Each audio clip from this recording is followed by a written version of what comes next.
Bonsoir, nous sommes le mardi 6 octobre 2015, une date importante dans mon souvenir, je ne vais pas rentrer davantage dans les détails. Et donc dans ce 6 janvier 2015, je vais vous parler de la discrimination positive. C'est un sujet passionnant, discrimination positive, mais il y a des choses assez étonnantes. Je crois que j'en ai déjà parlé, mais je vais un peu élever le débat. Vous savez qu'à Paris, les stations, enfin les noms des stations de tramway, les lignes T3, T3A, B, T2, les dernières créations de noms de stations comportent un nombre tout à fait extraordinaire de noms de femmes, tout à fait hors de proportion avec ce qu'on trouve dans d'autres séries de stations de métro ou de même de tramway. Alors, les femmes sont à l'honneur dans ces lignes de tramway, notamment, je crois, la T3B, qui bat tous les records de noms féminins. Mais on en trouve quelques-uns aussi en fin de T3A, entre Porte d'Ivry et Porte de Vincennes, et également en T2, je crois aussi. Alors, ça peut être un problème parce que normalement, on nomme ces stations par rapport aux artères qui tombent à ce moment-là. Et qu'on ne fasse pas croire qu'il y a autant d'artères qui correspondent à cela. À moins qu'on ait placé les stations au moment qui correspondaient à ces artères qui portaient ces noms-là. C'est-à-dire que l'emplacement même des stations de tramway aurait été choisi sur la base des rues portant des noms de femmes. C'est une rationalité absolue. Donc ça, c'est ce qu'on appellerait la discrimination positive, parce que les gens comme ça vont se familiariser avec des noms de femmes complètement, souvent la plupart du temps inconnus, et ça va améliorer la présence féminine dans les lieux de rue, dans les rues, enfin, tout ce qui est la signalétique urbaine va se féminiser singulièrement. Enfin, c'est encore assez limité, mais enfin, il y a quelque chose de cet ordre-là.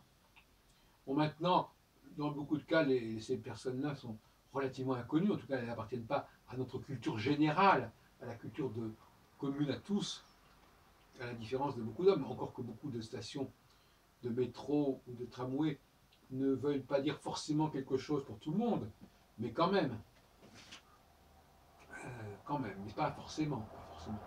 Parce que tout simplement, généralement, je sais pas, je prends par exemple la rue des Nouettes, elle a donné son nom à la station des Nouettes, c'est pas quelqu'un de très important des Nouettes. Je suppose que la station est tombée à cet endroit-là et qu'on a tout simplement donné le nom de la station correspondante. C'est pour ça que je me demande effectivement pour qu'il y ait autant de femmes parmi les stations de tramway, il aurait fallu qu'on choisisse qu'on fixât les stations de tramway là où il y avait des noms de rues de femmes. Ce qui n'est pas complètement impossible, il faudrait étudier la genèse de cette nomination, mais en tout cas l'intention est tout à fait flagrante. Et donc ça nous intéresse de parler de la discrimination positive, dont d'ailleurs beaucoup de femmes reconnaissent que ça a joué dans leur faveur à plus d'un titre. C'est ça qui est un peu un paradoxe, c'est qu'à la fois les femmes se plaignent de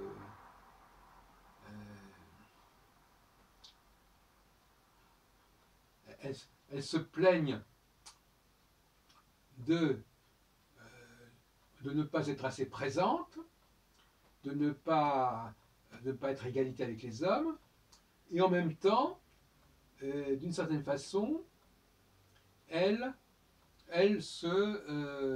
profitent plus qu'à leur tour de certains avantages, de certains privilèges, au nom justement de la parité, de l'égalité, etc. Et ce qui fait que, dans bien des cas, on on confère une certaine importance à quelqu'un qui ne le mérite pas véritablement. Et tout le monde est d'accord là-dessus d'ailleurs. Et il y a des hommes qui auraient certainement été beaucoup plus euh, légitimés à le faire et qu'on n'a pas pris parce que il fallait de la place pour les femmes, ne serait-ce qu'à un niveau paritaire. Une femme peut espérer au cours de sa carrière qu'on la choisisse parce que justement, au nom d'une politique égalitaire, etc., qui va effectivement, qui est justifiée quelque part au niveau statistique, au niveau des nombres, mais qui n'est pas justifiée pour cette personne en particulier. Et ça nous renvoie à une loi que j'avais signalée il y a déjà pas mal de temps, à savoir que les femmes n'existent que dans le collectif, que en tant qu'ensemble. Elles n'ont pas de vérité individuelle, en fait, quelque part. Ce n'est pas ça le problème. Le problème, c'est quand il faut des femmes, et souvent il faut un homme par rapport à des femmes. Il y a le singulier face au pluriel.